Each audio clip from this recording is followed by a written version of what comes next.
International Criminal Court, justice or overreach on a sovereign nation. For years, the International Criminal Court, ICC, has been hailed as the world's last line of defense against crimes against humanity. It has prosecuted war criminals, dictators, and genocidal leaders. But when it turned its attention to Rodrigo Duterte, the former president of the Philippines, the debate over international justice took a new turn. Is the ICC a necessary force for accountability? Or is it an overreaching institution interfering in the affairs of a sovereign nation? This investigation dives into the controversial case against Duterte, exploring whether the ICC's actions are a justified pursuit of justice or an attack on the autonomy of the Philippines. The fall of the Punisher, Asia's ex-president, exile, betrayal, and capture. For 6 years, Rodrigo Roa Duterte ruled the Philippines with an iron fist, branding himself as a ruthless enforcer of the law, a leader who feared no one, and a man who vowed to eliminate crime at any cost. He was the man who told criminals, "I will kill you." He was the man who laughed at human rights, dismissed international law, and proudly declared, "Only God can judge me." But in the end, it was not God who judged Duterte. It was the International Criminal Court, ICC. And unlike the countless victims of his drug war, Duterte could not simply make this problem disappear. This is the full story of how the once mighty leader of the Philippines lost everything: his power, his allies, his country, and ultimately, his freedom. The rise of a strongman. For decades, Rodrigo Duterte was a feared name in Philippine politics. He was the longtime mayor of Davao City, a place he transformed from a crime-ridden war zone into one of the country's safest cities, at a cost. Under Duterte's rule, Davao became known as the murder capital of the Philippines. The city was filled with whispers of death squads, shadowy assassins who silenced criminals with bullets in the night. Police officers were rumored to receive direct orders: no arrests, no trials, just bodies. But instead of fear, this image of ruthless justice made Duterte popular. He wasn't a traditional politician. He was crass, he cursed in speeches, and he spoke the language of the people. When he ran for president in 2016, he didn't promise economic reform or democracy. He promised death. "If you are involved in drugs, I will kill you. I don't care about human rights. I will fill Manila Bay with bodies." The people cheered. Duterte didn't just win the election, he dominated it. Millions of Filipinos, tired of corruption, poverty, and rising crime, saw him as a savior. But the world saw something else. To human rights organizations, Duterte's rise marked the beginning of a dictatorship. They feared the killings in Davao were about to go nationwide. They were right. The war on drugs, blood in the streets. Duterte wasted no time delivering on his promise. Within days of his presidency, bodies started piling up. From the slums of Manila to the villages of Mindanao, suspected drug users and small-time dealers were executed in their homes, on sidewalks, or even while begging for their lives in police stations. Some were shot in front of their families. Others were found wrapped in tape with a sign that read, "Pusher, drug dealer," hanging from their necks. No trials, no investigations, no second chances. By the end of his first year in office, human rights groups estimated that over 12,000 people had been killed. But Duterte wasn't concerned. He was proud. "If I had to kill 3 million addicts, I would. I will kill criminals until the last day of my presidency." But as his body count rose, so did the international pressure. The United Nations condemned his brutal campaign. The International Criminal Court, ICC, launched an investigation citing crimes against humanity. Duterte's response? F the ICC.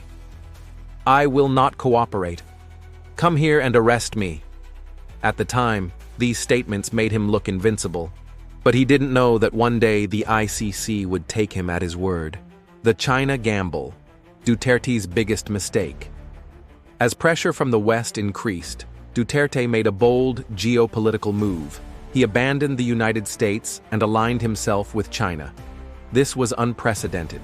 For decades, the Philippines had relied on its strong military alliance with the U.S. to protect its interests in the South China Sea. But Duterte chose China instead. He publicly mocked America. He ignored the 2016 Hague ruling that favored the Philippines in its territorial dispute against China. He gave China access to Philippine waters and downplayed Beijing's aggressive expansion. Why? Because Duterte believed China would protect him. Beijing promised billions of dollars in investments, infrastructure projects, and economic aid. And most importantly, he believed China would shield him from Western legal actions, including the ICC. But he made one critical miscalculation. China does not protect people. China protects its interests. And Duterte? He was just another pawn. The fall. ICC issues an arrest warrant. When Duterte's presidency ended in 2022, his power disappeared overnight. His successor, Bongbong Marcos Jr., had no reason to protect him. The Marcos family had their own political dynasty to rebuild, and Duterte was just an obstacle. Then came the ICC arrest warrant. The International Criminal Court formally charged Duterte with crimes against humanity.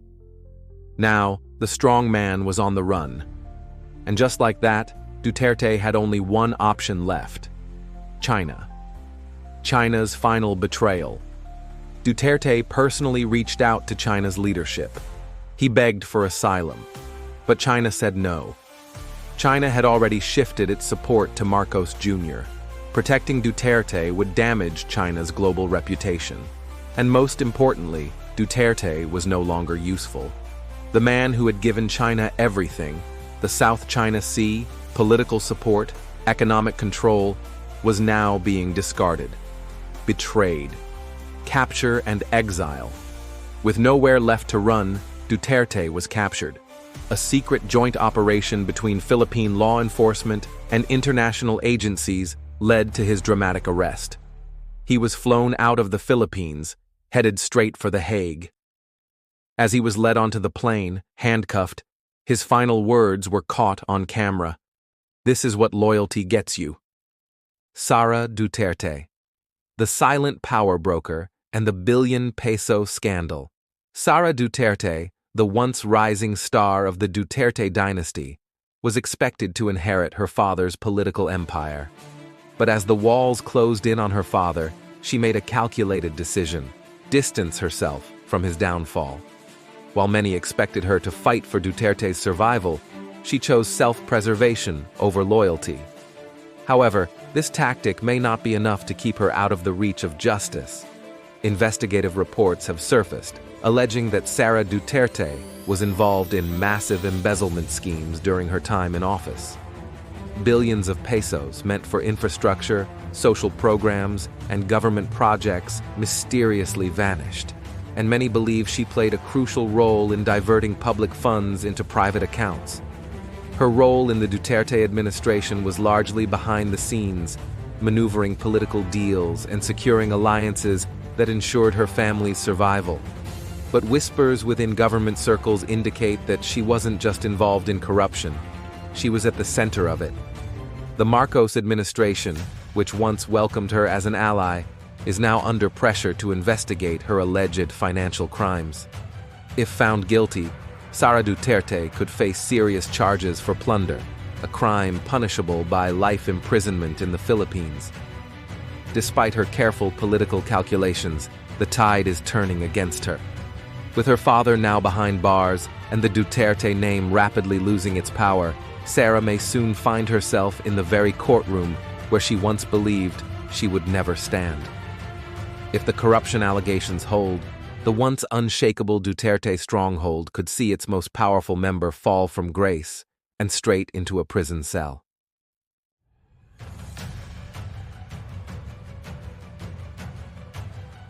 Paolo Duterte, the drug lord allegations that won't disappear.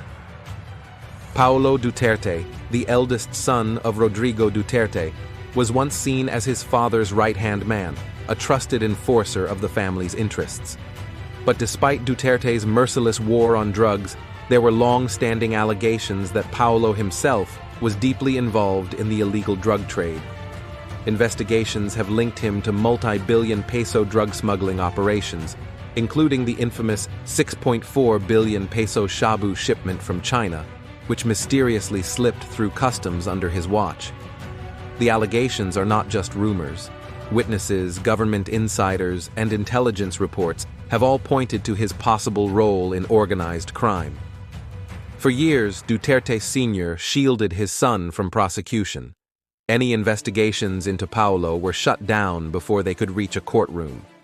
Key witnesses vanished or retracted statements, and high-profile cases were dismissed due to lack of evidence. But now that Rodrigo Duterte is no longer in power, those protections are crumbling. The new administration, facing immense international pressure, is being forced to reopen investigations into high-ranking officials involved in corruption and illegal activities. If convicted, Paulo Duterte could face life imprisonment or even the death penalty under Philippine anti-drug laws. The ultimate irony? The very war on drugs that his father waged could now be the reason Paulo Duterte is sent to prison. As the evidence mounts and law enforcement agencies grow bolder, many believe it is only a matter of time before the enforcer becomes the accused. And with no presidential father to protect him, Paulo Duterte may be the next member of the dynasty to fall. Sebastian Duterte, the weakest link in the Duterte empire. Sebastian Bast. Duterte, the youngest of the Duterte children, was never a strong political figure like his siblings. Known more for his lavish lifestyle, reckless behavior, and personal scandals, he was often seen as the least capable heir of the Duterte dynasty. But even though he played a smaller role in politics, his financial dealings have come under scrutiny, with investigators now questioning whether he was involved in money laundering and illegal government contracts during his time as Davao City's vice mayor. Reports suggest that Sebastian Duterte benefited from secret government deals, receiving kickbacks from major infrastructure projects that were funded but never completed. His role in the Duterte administration was largely overshadowed by his father and siblings, but insiders claim that his hands were just as dirty when it came to using government power for personal gain. Financial documents linked to offshore accounts, property purchases under suspicious circumstances, and ties to corrupt businessmen have now placed him in the crosshairs of anti-corruption investigations. Unlike Sarah and Paulo, who still have some political influence, Sebastian lacks the power and connections to protect himself. With the Duterte empire collapsing, many believe that he will be the first to break under pressure and possibly turn against his own family in exchange for a lighter sentence. If authorities push forward with investigations into his financial dealings, Sebastian Duterte could find himself behind bars, not as a powerful political figure, but as a forgotten casualty of the Duterte dynasty's downfall.